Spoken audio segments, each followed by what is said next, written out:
Les guirlandes n'ont pas perdu de leur superbe, mais on ne peut pas en dire autant du moral des Russes. Cette année, les consommateurs regardent à deux fois avant d'acheter leurs cadeaux de Noël. Le rouble a perdu près de la moitié de sa valeur par rapport à l'euro depuis le début de l'année. Un cataclysme économique engendré par la baisse des cours du pétrole, dont la Russie est un grand exportateur, et par les sanctions économiques des États-Unis et de l'Union européenne. Monnaie dévaluée, budget très serré et incertitude des lendemains, de quoi plomber ces fêtes de fin d'année. On voit bien que tout coûte plus cher, tous les prix augmentent, et ce n'est pas agréable.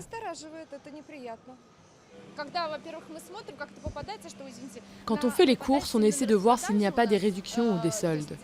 Mais si ce sont des choses qu'on aime vraiment, on les achète quand même si les prix ont augmenté de 10% ou plus.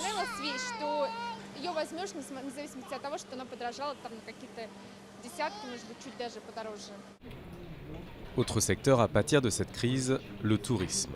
Ces dernières années, les capitales européennes avaient la cote parmi la classe moyenne russe. Des destinations prisées pour aller passer les fêtes de Noël.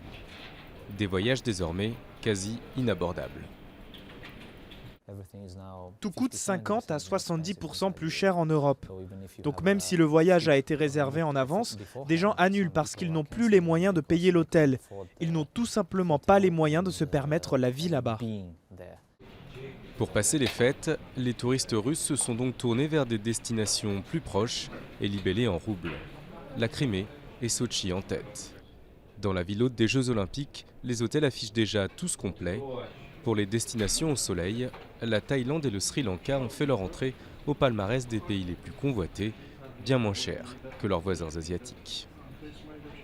Conséquence inattendue de cette crise, un boom des achats de produits électroniques et électroménagers. Les stocks de ce magasin sont presque épuisés, du jamais vu à cette époque de l'année. Les clients anticipent, le rouble dégringole et les prix des produits importés ne font qu'augmenter. Des produits qui, eux, contrairement au rouble, ne risquent pas de perdre leur valeur du jour au lendemain.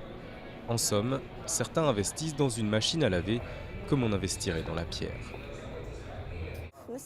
Les gens essaient d'investir dans des choses au prix plus ou moins intéressant. Tout le monde n'a pas assez d'argent pour placer ses économies dans un appartement ou une belle voiture. Et donc les appareils électroniques et électroménagers sont plus accessibles pour ces personnes-là. La vente de certains produits a déjà doublé. Certaines marques étrangères, quant à elles, ont carrément quitté le marché russe, jugé trop volatile. Le géant américain Apple, lui, a augmenté ses prix de 20% du jour au lendemain, avant de carrément suspendre ses ventes sur Internet en Russie. Autant d'événements qui rendent la crise concrète aux yeux des Russes et qui pourraient n'être que le début d'une longue série si la tempête venait à durer.